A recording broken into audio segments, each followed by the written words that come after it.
Culture TMCP ইউনিয়নের মাধ্যমে হচ্ছে। টিএমসিপি ইউনিয়ন নেই কোথাও। যদি উনি খবর নিতেন জানতে পারতেন যে 7 বছর নির্বাচন হয়নি। মাননীয় মুখ্যমন্ত্রী গত 28শে আগস্ট বলেছেন যে পুজোর পর নির্বাচনের কথা ভাবতে। ফলে যেখানে ইউনিয়ন নেই সেটা সেখানে উনি থ্রেট থ্রেট কালচারের প্রশ্ন উঠছে কোত্থেকে? ওটা উনি বলেছেন যে ইউনিয়ন নেই, নির্বাচন হচ্ছে না, কিন্তু ইউনিয়ন তাও বকলমে রয়েছে টিএমসিপির। আমি বলবো যে উনি ওনার সভাপতি হিসেবে এবিভিপি বা ওনার যে ছাত্র সংগঠন সেটাকে মজবুত করুন। টিএমসিপি যে কাজ করছে বা করছে না সেটা নিয়ে ওনার একটা নিজস্ব মতামত থাকতেই পারে। উনি বলতেও পারেন। তার সত্য থেকে বেশ কয়েক যোজন দূরে।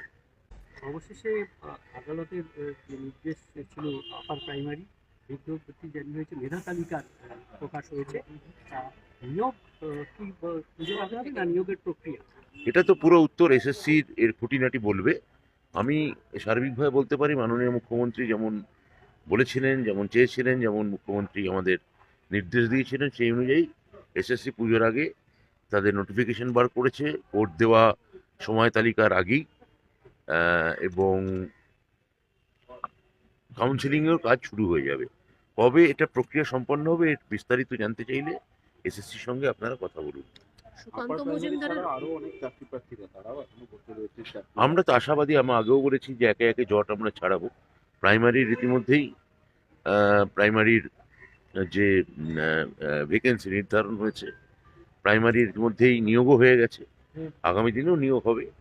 আমরা আশা করছি যে খুবই যাকে বলে স্টেবল অবস্থায় মুখ্যমন্ত্রী যেমন চান সেই স্টেবল স্থিতাবস্থা এবং চালু অবস্থায় আমরা এই নিয়োগটাকে ফিরিয়ে আনতে পারবো। বিদ্যাসাগর কোনো নির্দিষ্ট কালখণ্ডে বা নির্দিষ্ট সময়খণ্ডে প্রাসঙ্গিক এরকম নয়।